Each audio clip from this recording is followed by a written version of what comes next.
અત્યાર સુધીમાં જે કંઈ સારા કામ કર્યા છે એ ભાજપે કર્યા. ગુજરાતની કાયાપલટ કરી છે આટલા જે પહેલાંનું ગુજરાત હતું ને અત્યારનું એ બહુ વાસ્ટ ડિફરન્સ છે. એટલે આઈ બિલીવ ઇન બીજેપી.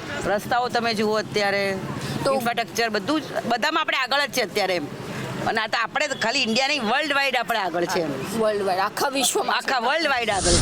હાલમાં સમગ્ર દેશમાં લોકસભા ચૂંટણીનો માહોલ પૂરજોશમાં ચાલી રહ્યો છે. પાર્ટીઓ પ્રચાર પ્રસાર પૂરજોશમાં કરી રહી છે. ત્યારે લોકસભા ચૂંટણીનો પ્રથમ તબક્કો સમાપન થઈ ગયો છે અને બીજો તબક્કો આવતીકાલે શરૂ થવાનો છે. ત્યારે ગુજરાતમાં 7 મે મતદાન થવાનું છે. તો આપણે રાજ્યની ગૃહિણીઓ પાસેથી પૂછીશું કે તેઓ કઈ પાર્ટીને મત આપવા માંગે છે, તેમનું મંતવ્ય શું છે. શું નામ છે બા તમારું? અંશા. અંશા, કેટલા વર્ષ થયા છે તમને? 85. ઓહો, 85માં બી તમે બહુ યંગ લાગો છો. 7 મે આપણે મતદાન છે ગુજરાતમાં. કોને મત આપશો? ભાજપ. કેમ ભાજપને?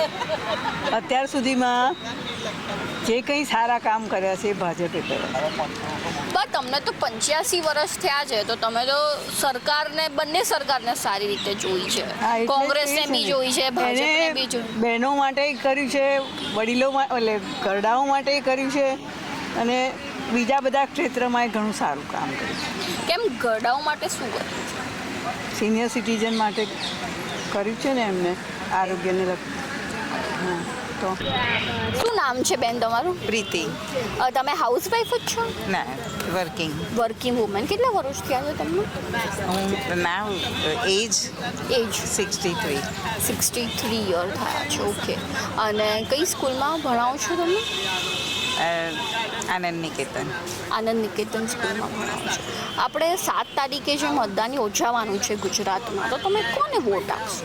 વોટ કોને આપીએ એ તો દેટ ઇઝ પ્રાઇવસી. એ ના ડિક્લેર કરવાનું હોય એવું. તો તમારું મંતવ્ય કોની પાર્ટી સાથે છે? પણ આઈ બિલીવ ઇન રનિંગ જે છે બીજેપી એમાં. હા, તો કેમ બીજેપી? એટલે જે ગુજરાતની કાયાપલટ કરી છે આટલા જે પહેલાંનું ગુજરાત હતું ને અત્યારનું એ બહુ વાસ્ટ ડિફરન્સ છે. એટલે I believe in BJP, Narendra Modi. એટલે નરેન્દ્ર મોદીએ બહુ સારું ડેવલપમેન્ટ કર્યું છે. 100% આખી ગુજરાતની કાયાપલટ કરી. કાયાપલટ. તો એ જ્યારે મુખ્યમંત્રી હતા ત્યારે તો ગુજરાતની કાયાપલટ કરી, પરંતુ શું તમને લાગે છે કે દેશમાં હાલ વડાપ્રધાન છે તો દેશની કાયાપલટ કરી છે? એટલે જે એમનું જે કાર્ય પદ્ધતિ છે એ બધું બહુ જ લાયક છે, વખાણવાને લાયક છે. એટલે એમ થાય કે જોઈ શકીએ છીએ ચેન્જીસ બધા. એટલે કેવા ચેન્જીસ છે? બહુ કયા મુદ્દા ઉપર તમે ભાજપને સપોર્ટ કરો છો? એવી એક નહીં તો એવરી ડે બધા અલગ અલગ હોય છે. સપોઝ કૃષિ વિભાગને લઈને કહીએ તો ખેતી, ખેડૂતોને ફાયદો થયો, મહિલાઓને ફાયદો થયો, ઘણા બધા. ગૃહિણીઓ માટે કોઈ ફાયદો કર્યો છે? હા, ઘણો બધો. શું નામ છે બેન તમારું? ઈલા પટેલ. ઈલા પટેલ. કેટલા વર્ષ થયા છે તમને? 73. ઓ, 73. હાઉસવાઈફ જ છો કે વર્કિંગ વુમન છો? Retire government servant. ઓ, ગવર્મેન્ટ સર્વન્ટ છો. અને આપણે 7 મે જે મતદાન યોજાવાનું છે, હા, તો તમે કોને મત આપશો? હું તો ભાજપને જ આપીશ. કેમ ભાજપને? કે અમે આટલા જે ભાજપના આવ્યા પછી અમે જે વિકાસ થયો છે આપણા અમદાવાદનો, સિનિયર સિટીઝનનો, બધાનો. હાઉસવાઈફ માટે શું કરું? હાઉસવાઈફ માટે બધાને, સિનિયર સિટીઝન તો હાઉસવાઈફ હોય કે જોબ કરતા હોય, બધાને લાભ તો સરખો જ મળે છે.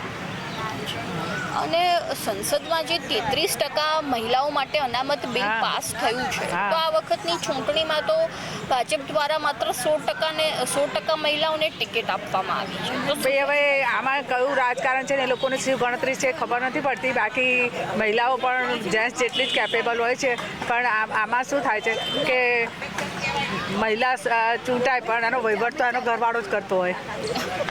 એટલે મહિલા જેટલી બી મહિલાઓને ટિકિટ આપવામાં આવે, ચૂંટાય અને વહીવટ તો એટલે બધામાં ના હોય, 5-10% એવું હોય છે. અને જે લોકો વર્ષોથી ચૂંટાતા હોય તો ગમે તે રીતના લઈ આવે છે બધું. શું નામ છે બેન તમારું? હેતલ મોદી. હેતલ મોદી. તો હાઉસવાઈફ છો કે વર્કિંગ વુમન છો? હાઉસવાઈફ છું પણ એન્ટરપ્રાઇઝની એટલે પ્રોપરાઇટર પણ છું બિઝનેસ. અચ્છા, એટલે સાથે work બી હા, કરો છો. શેર હોલ્ડર છું. હા, અચ્છા, ધેટ્સ ગુડ, નાઇસ. અને આપણે 7 તારીખે મતદાન યોજાવાનું છે લોકસભા ચૂંટણી માટે ગુજરાતમાં, તો કોને મત? આપણે ભાજપ ને મોદી સાહેબની જ. કેમ મોદી સાહેબને? એટલે જેટલું સારું આપણું વિચારે છે આપણા માટે, સ્ત્રીઓ માટેથી લઈને બધા માટે, આપણે આટલું છૂટથી હરી શકીએ છીએ. કોરોનામાં આટલો સપોર્ટ થયો, આર્ટિકલ 370 થયું, રામ મંદિર થયું, રસ્તાઓ તમે જુઓ અત્યારે, તો ઇન્ફ્રાસ્ટ્રક્ચર બધું જ, બધામાં આપણે આગળ જ છે અત્યારે. અને આ તો આપણે ખાલી ઇન્ડિયા નહીં, વર્લ્ડ વાઇડ આપણે આગળ છે.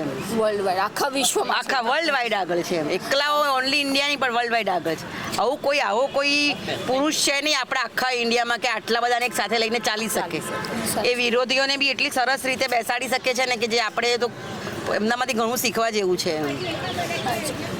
અને એમના ચાણક્ય છે અમિત શાહ. હા, એ ચાણક્ય તરીકે ઓળખાય છે, ભાજપના ચાણક્ય છે. હા, એટલે સરસ. અને હજુ આવે ને આપણે એમને ટાઈમ આપીએ તો સારું કરે ને, કે એકદમ થોડી કઈ એક રાતમાં તો બદલાવ કઈ વાતમાં આવી જ ના શકે. જેટલો આપણે એમને ટાઈમ આપીશું એટલો ટર્મ જીતાડવી પડશે. જીતાડવી જ પડશે. આપણે આગળ આવવું હોય તો જીતાડવી જ પડે. તમારા મતે ગૃહિણીઓ માટે શું કર્યું છે? અરે આજે અમે તો ગેસ પેલો અમારે તો નથી એલપીજી પણ ગેસમાં એ કર્યું, 33% મતદાન, ઘણી યોજનાઓ છે. પણ આપણે કેપેબલ છે એટલે આપણે જે યોજનાઓનો લાભ નથી થતો. પણ મારા ત્યાં જે મેડ આવે છે એની કન્યા છે, એને કન્યાનું શિક્ષણ ફ્રી હોય છે, દર મહિને એને કંઈક રાશન ફ્રી આપે છે, અને કન્યાઓના કંઈ પૈસા બી ભરાય છે. જે લોકો અમે નથી લેતા લાભ, પણ લાભ છે ઘણા. મહા કાર્ડ છે, આરોગ્ય કાર્ડ છે, બધા ઘણા લોકો જેને નથી ફાવે, નથી પોતે એટલી બધી એમને અર્ન કે ઇન્કમ ના હોય, એ લોકો બધા એનો ઉપયોગ કરે છે. આપણે નથી જરૂર એટલે આપણે નથી કરતા, પણ મોદી સાહેબે ઘણું સારું કર્યું છે. હા, પણ આપણે સંસદમાં જે 33% મહિલાઓ માટે અનામતનું બિલ પસાર થયું, ભાજપે કર્યું છે, તો લોકસભા ચૂંટણીમાં ભાજપે માત્ર 16% મહિલાઓને ટિકિટ આપી છે. હવે એ તો આપણા હાથમાં નથી ને બેન. હવે તો હવે 16% આપીએ. હવે કોઈ એવા દાવેદારો આગળ નહીં હોય કે એવા સક્ષમ લેડીઝ નહીં હોય. કોઈ સક્ષમ હોય તો જ આપે ને. ભલે આપણે 33% મત કહીએ પણ સામે કોઈ સક્ષમ બી હોવું જોઈએ ને. એવી રીતે મોદી સાહેબ વુમન એમ્પાવરમેન્ટ ચલાવે છે, તો મને તો દિવસે ને દિવસે હવે આના પછીની ટર્મ આવશે ત્યારે વધારે હશે. 33% વધારે હશે.